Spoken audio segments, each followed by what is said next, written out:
Okay, today we have a bit of a different video. A couple of months ago, I got in touch with a company called Zhiyun.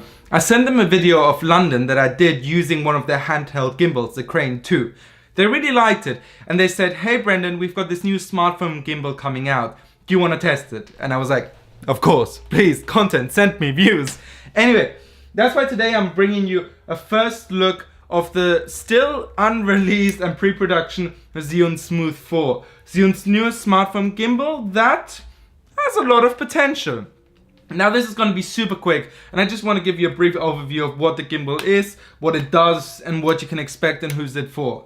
The first thing is build quality. It's rumored to be about $139, and for that you're getting a really well built gimbal. It's all plastic, it's not metal like you get in the Crane 2, but it's well built, it's hefty, and the motors feel really well. The coolest feature is actually that the motors snap right into place.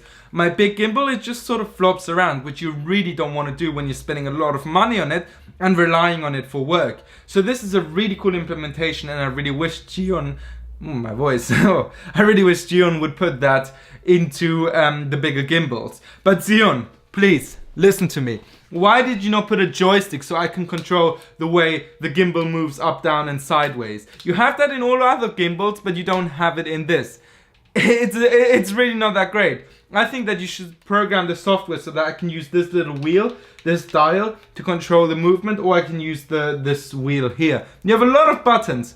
Allow me to program that, because that's something I miss, and I don't want to have to touch the screen of my gimbal, of my smartphone, to do that. It's bad for the motors, and it sort of defies the point of having something that you're walking around with. The next thing is stabilization. Now, the Crane 2 is incredibly smooth. You can get these amazing drone-like following shots, following a character through the city, doing amazing architectural shots. It's incredible. It's super light, super powerful. I'm in love. I would marry that thing if it wasn't an object. That's weird. Anyway, when it comes to this, it's a bit of a mixed bag, and the reason is because it's pre-production.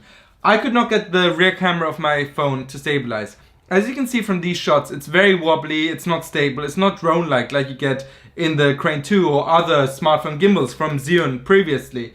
I think it's a software issue, because when you click this little button and you switch it to the front camera, it becomes very smooth. You get those drone-like shots that you're used to from bigger gimbals. You can do great panoramas showing your area. It's a really fantastic vlogging tool. Actually, I probably enjoy vlogging on this and this phone more than using my gimbal or a GorillaPod and my big camera that I'm shooting with right here. I think it's great. What I think is that there's a difference in the algorithms between the front stabilization and the rear stabilization of the camera, which just means that Zhiyun has to figure that out, implement it into the stabilization motors and the way they work, especially depending on what phone you use, which I think they probably do already, and then this thing will work great. That's why I can't give you my full recommendation or a full review on it. I just wanted to point that out to Zhiyun so that they fix that. And they're super receptive, and they've already said they would, so that's fantastic. The last thing is, with these smartphone gimbals, who do I think they're for? Smart photography and videography is becoming increasingly popular. Phones are becoming more capable, cameras are becoming obsolete at the lower end. The higher end like this, it's still very much valuable. But people are switching to their phones, and for good reason. I think these gimbals are the next logical progression in that. One big user group will be videographers who have a phone that takes really good video, but they want to step up their game. This, fantastic. The next, tourist. You want to explore the city, you want to make those annoying sky call that piss all the locals off.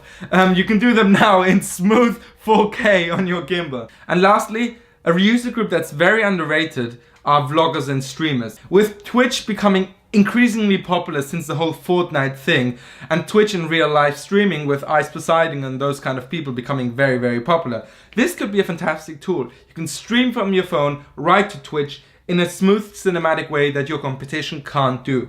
For vloggers it's the same. You can have an extension of your arm that is super smooth, doesn't look awkward because you just look like a tourist, and you have all the controls that you ever need right at the palm of your hand. I think it's a fantastic tool.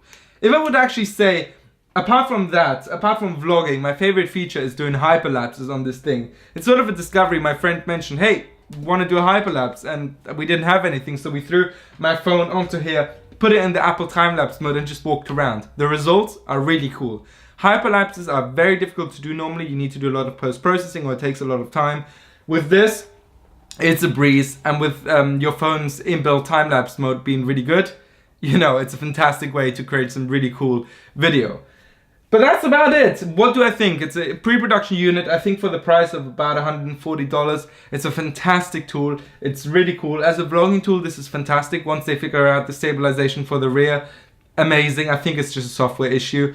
But I'm really looking forward to the way videography moves. I think smartphone gimbals are the future. I think a lot of filmmaking on the lower end is going to move to smartphone cameras as they're becoming increasingly better. If you look at the Google Pixel 2, it's fantastic.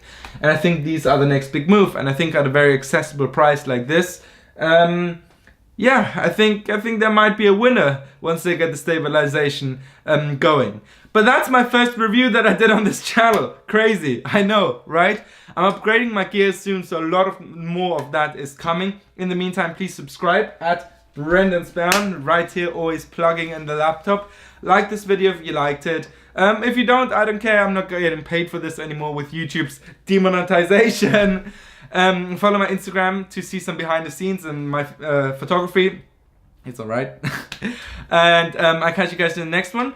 Big shout out to Zhiyun, you're the real G for sending this over. I had a blast using it. And if you guys send me the finished product, I will have a lot of fun making a cinematic video with that.